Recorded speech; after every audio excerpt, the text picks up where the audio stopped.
Тројца ученици од приватното средно училиште Саба беа на пракса во Лајпциг, Германија. Причината за тоа секако беше реализацијата на проектот од Еразмус Плюс, од програмата од Еразмус Плюс, и тие имаа можност да видат во пракса како се применува информатичката технологија во автомобилската индустрија. Можноста да имаат практична настава во една од најразвиените земји кога во прашање е автомобилската индустрија им донесе нови знаења на учениците. Во Германија научивме многу нови работи како од областа на информатичката технологија, така и од областа на автомобилската индустрија, и тие работи може да се применат во секојдневниот живот.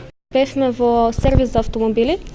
Таму вршевме замена на предните светла на еден автомобил или фаровите. Учествувавме во реставрирањето на еден стар автомобил, вршевме навене штрафови. Германија е секако многу поразвиена земја од нашата, па така тоа самото кажува многу и видовме многу поразлични работи од овде. Нивните искуства денес беа презентирани и јавно. Како резултат на добрата соработка што ја има библиотеката со сите училишта, како државни, така и приватни, резултираше со голем број на реализирани настани, како што и денешниот настан, со кој ќе се врши едукација, односно пренесување на искуства на учениците од приватното училиште Саба. Слична можност за пракса и настава преку Еразмус Плюс програмата наскоро ќе имаат и студенти и вработени на УГД.